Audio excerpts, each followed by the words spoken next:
You check your stats. Attack's not terrible, I suppose. Could be better, and... Oh my goodness! Exeggcute, what are you doing over there?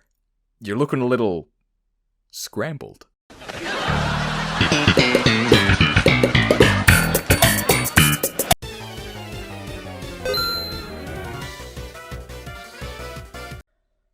Hello everyone, Imported Cheese here, and welcome to this egg stream, egg move only run of Pokemon Red. Now you might be thinking, Imported Cheese, what are you talking about? There's no breeding in Gen 1, there are no egg moves. Well that's where you're wrong, bucko. Boom! Egg bomb, baby! Egg is right there in the name, how can you deny it? Feast your eyes on this, 100 base power. Wow! 75 accuracy.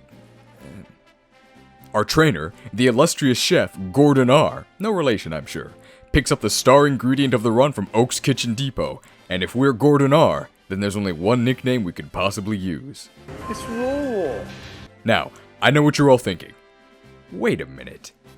You can't use apostrophes in nicknames! How depraved can you be? And you're right, I am using external programs to modify my save file, but I'd rather be a filthy cheater than go through the game with the incorrect "it's" in my name.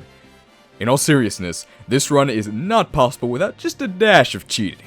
Obviously, you cannot start with Exeggcute in a normal game, and although Exeggcute can learn the TM for Egg Bomb, the only level up moves it would have by this point are Barrage and Hypnosis, and those don't sound like egg moves to me. We'll actually be picking up a full course of egg moves by the end, but in the interest of keeping the run interesting, I'll be learning those moves at the appropriate meal times. Just a quick rundown of the recipe for this run: Exeggcute only, egg moves only, no artificial flavoring. That means no items. Let's take a moment to examine the stats we're working with. Exeggutor actually has pretty great stats all around, except for speed, with an exceptionally great special stat of 125. So how about Exeggcute stats? They should be similar, but lower, right? Nope, Exeggcute only excels in... defense. Well, it could be worse. It could have bad defense, I guess. Egg Bomb isn't the worst move ever, but there's a reason you've probably never heard of it. There are much better options. Due to a programming error in Gen 1, once a move is at 75% accuracy or below, the accuracy check actually inverts, meaning that instead of a 75% chance to hit, you actually have a 75% chance to miss. Okay, that's a complete lie, but admit it, you believed it, right? The optional fight against the rival is a great illustration of the unreliability of Egg Bomb. His Pidgey seasons us with a few sand attacks, and I end up missing 9 out of 10 Egg Bombs, so yeah, I lost. After blasting through Viridian Forest and the Light Years guy, I try to take on Brock at level 11, and there is no way you're winning. 100 base power on Egg Bomb is amazing for this early in the game, but between Exeggute's poor attack, Geodude's great defense, and Egg Bomb's tiny serving size of only 10 PP, you're not cracking Geodude at level 11. At level 16, you can reliably reach the Onix, but that's about as far as you'll get. As pathetic as Onix is, we'll run out of HP well before taking it down. We'll need a few more levels. It's worth mentioning that Exeggcute is part of the slow Experience group, along with Pokemon like Magikarp and Mewtwo, meaning it takes more XP to level up than most Pokemon. This doesn't make the run harder, just more tedious. After reducing Viridian Forest to a crater-pocked wasteland, we challenge Brock at level 18.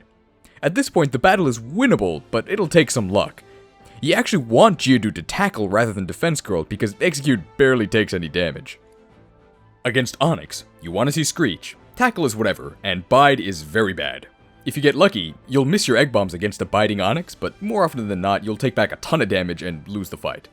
So close. Oof. At one point, we actually fainted at the same time, but draws always count as losses, so that's a no-go. Eventually, after about half an hour of attempts, I get lucky enough to squeak by. I obviously ran out of Egg Bombs far before taking out Onix and finished him off with a struggle, but let's pretend I ended it with a climactic Egg Bomb so that I can make this edit. Onix!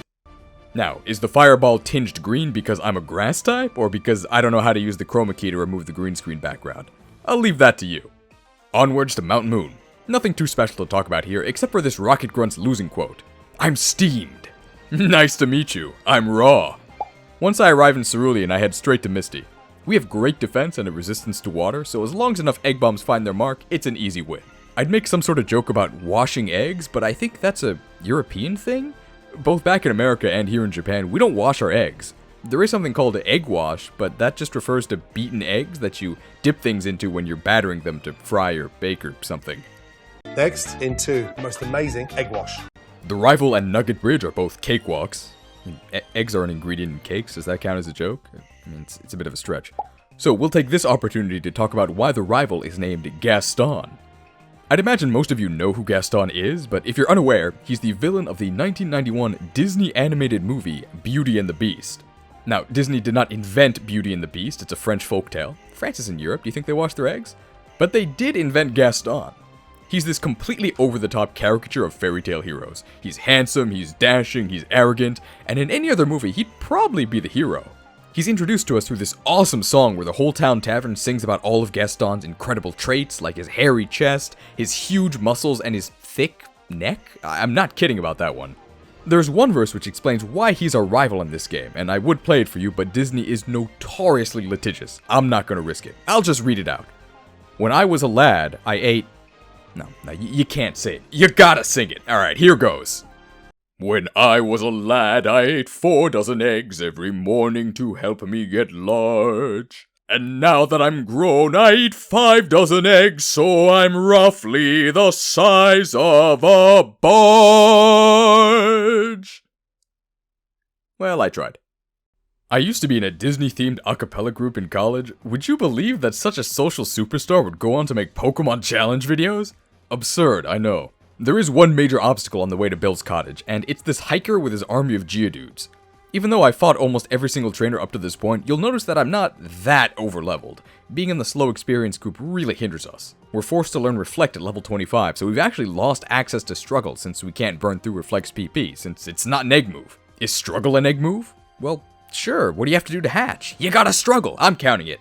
Anyway, we really feel Egg Bomb's low PP here. We simply don't have enough to get through his team. Why does it only have 10 anyway? Whoever heard of eggs coming in packs of 10? It should have a dozen PP. 4 dozen. 5 dozen! By the way, eggs here in Japan actually do come in packs of 10, but bread comes in odd-numbered slices because people don't actually use them for sandwiches, so I don't trust any of this. I also realized eventually that this hiker is really nearsighted and you can just walk around him, but I was invested by this point. I grind all the way up to level 28, and by now Egg Bomb is usually a 2-hit KO on the Geodude. We need 2 for each of the 3 Geodudes, and 1 for the Machop, and that's assuming that none of the Geodude actually use Defense Curl. You can expect to miss 3 out of 10 Egg Bombs, and we need at least 9, so luck is not on our side. I eventually get past him and save Bill for the SS ticket. Meanwhile in Cerulean, the police force seems to be having a spot of trouble with a burglary. Step aside, officer, I'm about to crack this case wide open. In Vermilion City, we trade a Spearow for a Farfetch'd, one of the premier HM friends in this generation. For all you Zoomers out there confused about this animation, back in my day, we didn't have no fancy Wi-Fi. You actually had to connect your systems with a physical, actually in-your-hands link cable, which you had to convince your parents to buy in addition to the game. Truly a dark time in human history. There's a lot of goodies we want from the SSN, but there isn't a bed or a nurse that can heal you in Gen 1, so we only have our measly 10 Egg Bombs to get us through. I challenge Gaston, who greets us with a bonjour. See, I told you he was from France! We blast through his entire team, and you might notice that Charmeleon's Ember actually misses, even though Ember is 100% accurate on paper. Well, that's on paper, not in this game's digital code, where even 100% accurate moves have a 1 in 256 chance to miss. What a great game. I go into much more detail about that and a few other Gen 1 glitches in my level 5 Mewtwo versus the Elite Four vid, if you'd like to learn more. We pick up Cut and suffer through Lieutenant Surge's gym puzzle. Seriously, what does sifting through trash cans have to do with electricity? Lieutenant Surge himself is pretty easy, especially since grass resists electric. Welcome back to the battlefield, Surge. Boom! Next stop is Rock Tunnel. Just like in the A button only run, we need to watch out for Disable. Egg Bomb is our only move, so if it ever gets disabled, we lose! And that's why you shouldn't put all your eggs in one basket, folks. The toughest trainer in Rock Tunnel is this mandatory hiker with his trio of self-destructing rocks. Ideally, we want them all to explode ASAP because we have the defense and HP to take the damage, but we do not have the Egg Bomb PP to take them out naturally. Explosions going at them, explosions coming at me, really getting a lot of mileage out of this explosion effect. Once we clear Rock Tunnel, we can hop over to Celadon City where we pick up 3 run-changing upgrades. We investigate some suspicious foliage for 2 PP ups. Finally! Shoutouts to the local flora for looking out for a fellow grass type. We can also get our next egg move, Substitute! You guys remember this stuff? I was a youngling back in the early 2000s when doctors told us that eating more than 1 egg a day meant an instant heart attack, so these egg substitutes were all the rage. It's for sale at the game corner for 7,700 coins, so we head over to the coin counter and, A touch of save editing later, and we're ready to go. Yeah, I could sit at the slots for a day and get the coins legit, but I have a job, guys. I know, imagine going to work in 2020, but we're going to be interviewing a company that makes like realistic dinosaur suits in about a month. I can't be unprepared because I was gambling in a children's video game. I really hate this maze, by the way. One wrong move and you've wasted minutes of your life. You gotta tread carefully. It's like walking on eggshells. Rocket Boss Giovanni. Good news, he has only 3 Pokemon. Bad news, 2 of them are rock types. Even with our full salvo of 14 egg bombs, we need to be really lucky to clear the fight, but eventually, we do. Now, in Lavender Town, we have a problem. And that problem is not Gaston, get out of here. Dismissed, rejected, publicly humiliated. Why, it's more than I can bear. If you're familiar with Gen 1, you might know that Magikarp runs meet their end here. Even if we could exhaust our PP to access Struggle, which we can't, Struggle is a normal type move, not typeless, meaning we wouldn't be able to touch the mandatory ghost types here. So how do we progress? Don't worry, I've hatched a master plan. We utilize our 3rd egg move of the run, Bide. Is Bide an egg move? I would argue it's the eggiest of moves. What does an egg do all day? It bides its time waiting to hatch. I think this one is a slam dunk. Although Bide is a normal move, it ignores type immunity, and thanks to Substitute, we can dodge Confuse Ray and bide our time in safety, waiting for Nightshades we can absorb. But what about Lick? Isn't that a Ghost type move? We're Psychic, it would be super effective. Nope. In Gen 1, although Ghost is supposed to be super effective against Psychic, it's actually resisted instead. Ah, gotcha, I'm only kidding. Psychic is actually completely immune to Ghost. When they say Gen 1 Psychic type is broken, they mean that literally. What a great game. You know, they should have made Alolan Exeggutor a Dark type. That way we could have deviled eggs. Onwards to Celadon Gym, but first let's stop by the restaurant to see what kind of operation they're running. Okay, they're not running one at all. Talk about a kitchen nightmare. In the gym itself, we face this trainer who exclaims, "Beaten!" Actually, I think we're still in our shells, thanks. Time to face Erica herself. You know what goes well with eggs? Cheese! It turns out if you use Substitute, you're practically invincible against Victreebel and Vileplume. Erica's quote-unquote good AI tells her that because we're a grass type that's weak to poison moves, she should spam the quote-unquote super effective poison powder, even though it can't affect us. Tangela will quote-unquote attack us with Constrict, which I believe is the worst offensive move in the history of the franchise. 10 base power. Yeah, 10. But watch out, it might drop your speed. Erica, baby, you free tonight? I'm a famous YouTuber, you know. You not interested? Well, fine, I never liked you anyway. Please marry me. Next stop is Fuchsia City, but not before we pick up our 3rd and final PP up, allowing us to use a full salvo of 16 egg bombs per battle. Koga is a ninja, which is very cool. Substitute is again very useful in this battle as it blocks the secondary poisoning from Smog and Sludge, as well as stopping Toxic entirely. Unfortunately, if you thought we could cheese Wheezing by waiting for it to explode on a Substitute, you're out of luck. In Gen 1, if you self-destruct or explode against a Substitute, you do not faint! What a great game. Koga's Pokemon are all respectably beefy, but if you get lucky enough with your Egg Bomb accuracy, you can get by with 1 or 2 remaining. Bonus serving. Muck will always try to hit you with a poison move because it's super effective, but if you go outside the challenge, you can send out a Pokemon neutral to poison, in which case Muck has a chance to use Minimize. You can then send in Exeggcute and set up a sub while wondering how in the world you're supposed to hit with your Egg Bombs now. You check your stats, attack's not terrible I suppose, could be better, and... Oh my goodness! Exeggcute, what are you doing over there? You're looking a little... scrambled.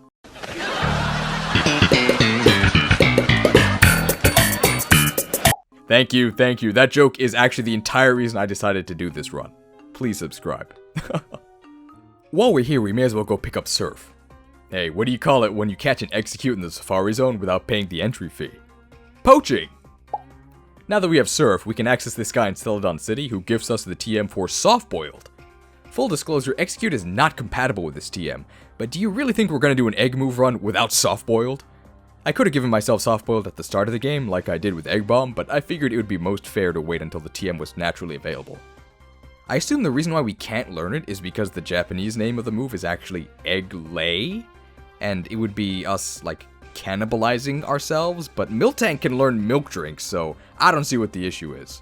We begin our raid on Silphco, and this Rocket Grunt gets it. Time for our next showdown with Gaston. It's not worth trying to sub and bide the onslaught of wing attacks, just fire off some egg bombs against Pidgeot. Exeggcute has poison powder, which means that Substitute makes you invincible against it. Gyarados is actually kinda scary. Dragon Rage always deals 40 damage, and while that would be great to send back with Bide randomly lasts between 2 and 3 turns, and we won't be able to tank 120 damage. Just Egg Bomb away. Alakazam decides to recover the injuries it doesn't have yet. Boom! At this point, Charizard only has Ember, which isn't too scary, but something tells me that next time we meet, we might not be so lucky. Rocket Boss Giovanni isn't too bad if you use strategy. Nidorino is marked for a furious egg bombing, as is Kangaskhan, but Rhyhorn is where you need to put on your thinking cap. Well, to be honest, you could probably just keep spamming Egg Bomb, but it would be really slow. Luckily, Rhyhorn's only attacks are Stomp and Horn Attack, neither of which hurt very much, which makes it safe to use Bide. Nidoqueen gets blown to smithereens, and that's it for Silphco. Onwards to Sabrina. We navigate the teleport tiles and are whisked away to Sabrina herself. Kadabra has trash tier HP and defense, so 1 Egg Bomb does it in. Mr. Mime can actually survive 2, which is strange. Aren't the most famous mimes from France? I was under the impression that French people only ate 1 egg per meal, because 1 egg is enough. This is such an international channel, guys. Venomoth is a bug poison type, but based on the moves it uses against me, you could have convinced me it was psychic. It uses poison powder when I bide, and leech life when I'm substituting or peeling. Egg bombs it is. Alakazam loves to spam recover, I assume because we resist psychic moves and recovers a normal type move. We need to land 3 egg bombs in a row to win. No strategy, just luck. But if we hit all 3, then the battle is over. Easy. Now it's time to take on Hell's Kitchen, otherwise known as Cinnabar Gym, and we might not remain raw for long. Blaine is the most difficult battle we've faced so far. Growlithe is whatever, it'll just use Ember, which barely does anything. Ponyta will try to hit us with Fire Spin, which is obnoxious in Generation 1. It's only 15 base power, but it is super effective, and for the 2 to 5 turn duration of the attack, you cannot do anything. That doesn't apply to Blaine, though, who can still juice up his Pokemon with super potions while you're unable to act. Something's rotten in the state of Kanto, and it ain't these eggs. The problems really start with Rapidash, who outspeeds us and will try to lock us down with Fire Spin. It's very possible for us to lose here without the ability to do anything at all. Luckily for us, Fire Spin has even worse accuracy than Egg Bomb at a paltry 70%. So if we get lucky enough to dodge Fire Spin while landing our own Egg Bombs, we can reach Blaine's final and most dangerous Pokemon, Arcanine. And this is just a lottery. Arcanine has both Ember, the weakest fire move, and Fire Blast, the strongest one. It's a 50-50 as to which one he chooses. If he ever Fire Blasts us, we're done for. Egg Bomb is a 4-hit KO, but considering the 75% accuracy, it's more like a 560-hit KO or whatever. So the game plan here is to bide, hope he chooses Ember a few times, and if he does, we win! The final gym leader is none other than the nefarious Giovanni, and here is where we see the debut of the infamous Gen 1 Badge Boost glitch. In Generations 1, 2, and 3, certain badges boost your stats by 12.5% each, but in Gen 1 only, having your stats modified in battle, whether positively or negatively, means the badge boosts are reapplied. What this means in practice is that we want Rhyhorn here to tail whip us, because each time it lowers our defense, it'll actually boost all of our stats. Egg bombing Rhyhorn is not a viable strategy. If we try, we'll run out long before we actually get through his team. We want to bide and hope for either Tail Whip or Stomp. Tail Whip for the boosts, Stomp so that we can actually deal damage back. Horn Drill is a 1-hit KO move, but because we're faster, it can't actually affect us. Fury Attack does poor damage, but because of how Bide is calculated, it'll only return damage from the final hit. What a great game. Dugtrio is frail enough to fall to an Egg Bombing, as are Nidoqueen and Nidoking, but because the Nidos will spam the super effective Poison Sting, we'll want to substitute up to block the chance of poison. It's also possible to bide behind this substitute to return some meaty counter damage, or eggy counter damage, I guess. Rhydon is just a matter of praying for stomps that we can return with bide. And with that, we've somehow dismantled an entire criminal syndicate with just a handful of eggs. The next roadblock is Gaston number 6, and this is the most difficult battle we've faced so far. Pidgeot is straightforward. It'll always use Wing Attack, and if you get a 3-turn bide, it'll be a clean 1-hit KO in return. Rhyhorn is where the battle peters to a halt. Or pewters to a halt, it's a rock type, huh? Just like with Giovanni's Rhyhorn, we need to stall for Tail Whips, and they are not optional in this battle. We need at least 3, preferably 4, but we have a few issues. We don't want to Egg Bomb because we want to conserve as many as possible for the remaining Pokemon. We can't substitute because if we do, Tail Whip won't actually affect us. We can bide, but if he attacks us too much, we'll end up taking him out with counter damage before we get the boost we need. Soft-boiled is the safest option, but we only have 10, and we absolutely need to be at full health going into Charizard. Complicating all of this is the fact that status moves used by enemies have a 20% chance to fail in Gen 1. On paper, this is strictly a bonus for the player, but because of how borked the code is, you actually want to get hit by these moves for the badge boosts. Once we get past the Rhyhorde, we get a reprieve against the enemy Exeggcute. We can safely set up a substitute and heal to full as it impotently spams Poison Powder. Next is Gyarados, who will hit us with either Bite, Dragon Rage, or Leer. Ideally we get through this with our substitute intact, but that isn't always possible. Our sub can actually tank a Dragon Rage, but with our defense lowered so much, Bite will usually break it. Relying on Gyarados for Leer boosts is not a viable strategy, since we won't have another free Pokemon like Exeggcute to heal up against. After Gyarados is Alakazam, and although it looks really easy in the successful battle I'm showing you, a one-hit KO with Egg Bomb, Alakazam was the absolute worst in the failed attempts. First off, if you don't get at least 3 Tail Whips earlier, Egg Bomb will not one-hit KO, and Alakazam will also outspeed, meaning you can set up a Reflect before your first Egg Bomb, or Recover before your second one. I've had consecutive attempts where, even though I had the Tail Whip boosts, Alakazam would dodge the Egg Bomb, set up Reflect, and things would fall apart as it would stall out my remaining Egg Bombs. If you manage to reach Charizard, it once again becomes a lottery. Charizard will always use Flamethrower. With all of our boosts, we can actually survive 2, 3 if you have a substitute up. All you have to do is hit Bide, sit back, and... The issue is that Charizard has 100 base speed, and in Gen 1, your crit rate is based on your base speed. So Charizard has around a 20% chance to crit us, bypassing our boosts and ending the battle. In an ideal world, you'd get a 2-turn Bide and Charizard would fail to crit, but on several failed runs, I'd get either 3-turn Bides or a critical hit Flamethrower. Eventually the stars align and you'll get through, but remember, Gaston is the best, he is the champion, so this isn't the last time we'll be facing him. Lorelei time, and this is the most difficult battle we've faced so far. I promise that's the last time I'll say that. Believe it or not, Dewgong and Cloyster are not the issues. Let me be clear, they're not easy. Egg Bomb barely leaves a dent in either, and they'll both try to keep us at food-safe, refrigerated temperatures with Aurora Beam. But Aurora Beam has a chance to lower our attack, and lowered attack means boosted everything, courtesy of the badge boost glitch. Through Patience, Soft-Boiled, and Bide, you can get through both Dewgong and Cloyster, but that's as far as you'll go. Who would have thought that the greatest threat on Lorelei, an Ice-type specialist team, would be a Slowbro, who is not an Ice-type, and whose only attack is Water Gun, which is 40 base power, and resisted. Ironically, it's precisely because Slowbro can't hurt us that we can't hurt it. Bide is virtually useless here. If you used Bide through the first 2 Pokemon, that means that your attack is going to be at pathetic levels due to all of the Aurora Beams. Egg Bomb does laughable damage, and Slowbro loves to use Withdraw to boost its own defense. We'll run out of ammo way before taking it out, and by the way, Lorelei has 2 more Pokemon, Jinx and Lapras, waiting in the wings to blast us with Ice Punches and Blizzards. Plain and simple, there is no way to beat Slowbro at our current level, and with our current moveset. So we level up. A lot. And we also swap out Bide for Mimic. Is Mimic an egg move? Well, this one is debatable. From a flavor standpoint, I would say yes, since Exeggcute is, itself, a bunch of seeds mimicking eggs, but you might not be convinced, so I did some internet research. According to some DIY lists from some websites with sterling reputations, you can use eggs to mimic glue, moisturizing lotion, leather cleaner, hair conditioner, fabric whitener, edible paint. Look, the point is we're using Mimic, okay?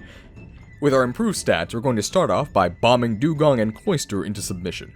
It takes quite a few rounds, there's always that 25% miss chance. And of course, since we are actively attacking, we now do not want the attack drops from any Aurora Beams that come our way.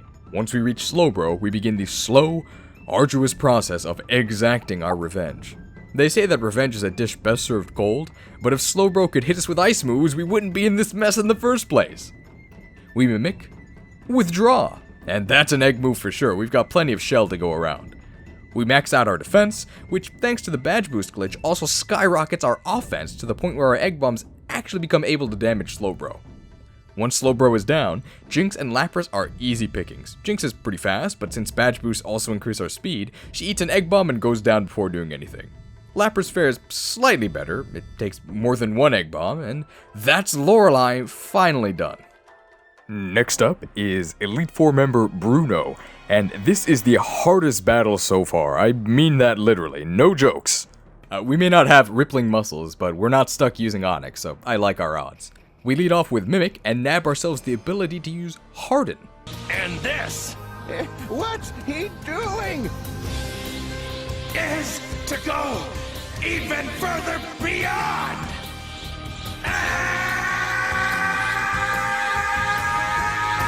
Now that we're hard-boiled, let the bombing begin. Onix should be a poison type, because it's garbage. But I must concede that it does have great defense, so we need to spend quite a few egg bombs to advance to Hitmonchan, who gets blown up. Next is Hitmonlee, who gets blown up. The second Onix, again, is only a threat because Egg Bomb is such an atrocious move. At this rate, we run the real risk of running out of Egg Bombs against the Machamp, and... oh no. Well, don't count your Torchics before they hatch, I guess. Well, we could give up and reset, but we're so close! Oh, Submission does recoil damage. We can just wait for Machamp to knock itself out. Not so fast, friend. 1, we resist fighting. 2, defense is our best stat. 3, we have +6 defense from our Harden boosts. 4, in Gen 1, you don't actually even take recoil damage when attacking a substitute. 5, dozen eggs, so I'm roughly the... I'll stop. Anyway, we'll actually burn through all of our remaining PP and knock out the wimpiest Machamp in history before it manages to break our substitute. Up next is Agatha, and we'll be switching back to Bide for this one. How did I get Bide back? Don't worry about it, I'll explain this November. Pretty much everything that could go wrong did go wrong, short of actually losing the battle. We get off to a great start, we outspeed Gengar and set up a substitute. Egg Bomb can't touch Ghost type, so we start biting and hoping for Nightshades. Gengar obliges us, and then Agatha decides to sacrifice her Haunter for no reason. What happens if you sacrifice a Ghost? Nothing, right? They're already dead? Gengar is back, we start biting, and Agatha again decides to switch out, but this time we don't have a counterattack in the wings. Golbat is susceptible to our Egg Bombs, but we need to take him out before it uses Haze. Which we fail to do, it uses Haze. Haze eliminates all stat changes, and we don't have any stat changes, so what's the problem? Well, we do actually have stat changes, our badge boosts, and now those are gone. After blasting Golbat, Gengar comes back, and thanks to Haze, it's now faster than us, which means we are susceptible to shenanigans. Our only strategy is to sub and bide, but Agatha, yet again, decides to switch out. For a Ghost-type specialist, she sure doesn't seem to like her Ghost types. Arbok is very dangerous. Egg Bomb is a 2-hit KO, and we need to take it out before it uses Glare. Which we fail to do, it uses Glare. Which for whatever reason ignores our substitute, I don't know. Good news is that we can no longer be put to sleep by Gengar. Bad news is that our life is now an RNG Fiesta hellscape. We could get fully paralyzed at any time during our bide, and while that doesn't consume PP, it does mean we need to bide all over again, and the odds are not in our favor. After missing a few Egg Bombs, of course, we have to try and take out the deadly duo of Gengar with Bide, and people would tell you that Nightmare was a move added in Gen 2, those people are mistaken. This is just miserable. You have to pray that Confuse Ray doesn't land on the turn you're exposed without a substitute. Then you have to pray that Gengar actually attacks you with a Nightshade during your bind duration. And all the while you have to pray that you don't get fully paralyzed. That's a lot of prayer. Speaking of which, what do you call it when an egg, which is also a priest, I guess, blesses you? Egg's benediction! Terrible joke, but anything to detract from this battle. Also, note here how we hurt ourselves in confusion. And then Gengar's substitute breaks. I have no words. What a great game. Anyway, we win. Lance time, and what came first, the dragon or the egg? Is a question no one has ever asked. Now, get ready. We're not going to use substitute. 2 reasons for this. 1, we kind of want Gyarados to Lero so that we get the badge boosts. 2, Lance loves Hyper Beam, and if Hyper Beam breaks your substitute, they don't have to recharge. What a great game. Egg Bomb without any badge boosts is a 3-hit KO against Gyarados, so I opt to rely on Bide, which works out in the end. Both Dragonair are 2-hit KOs with Egg Bomb, which is easier to pull off than Bide strategies, assuming of course that you can actually hit. Aerodactyl is Lance's most dangerous Pokemon. Rock typing means it resists our Egg Bomb, Supersonic means that it can confuse us, which makes Bide extra unreliable, and it's super fast, which means it crits us nearly 30% of the time. To make things even worse, we leveled up in between Gyarados and Aerodactyl, meaning that we've lost the badge boost glitch and are at -1 defense thanks to Gyarados' Leer. With a bit of luck, we get through Aerodactyl, and if I were at baseline defense, I probably would opt to bide against Dragonite, but as is, I think it's safe to just go for the 3-hit KO Egg Bomb and heal as appropriate. Have I mentioned how much I hate Egg Bomb yet? I hate Egg Bomb! The final trainer is none other than the marvelous Gaston himself. We lead off with our signature Egg Bomb, and Pidgeot mirror moves us and tosses its own Egg Bomb back at us. Wasn't that, like, your kid? How could you? Next is Alakazam. It goes for Psybeam, please don't confuse us. It does, but Egg Bomb takes it out in 1 hit.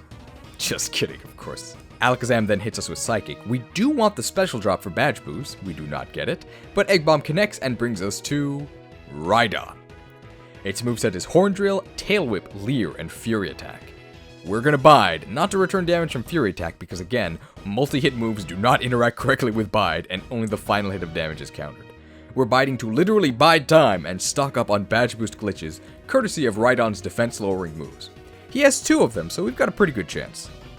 Once our defense is low enough that our Egg Bombs start dealing real damage, what a Gen 1 sentence, we start bombing. We've got Rhydon on the ropes when full restore. Beautiful. And by beautiful, I mean a completely different, incredibly rude word. By the time we finally blast through Rhydon's rock-hard hide, we're left with only 4 Egg Bombs to get through the remainder of Gaston's team.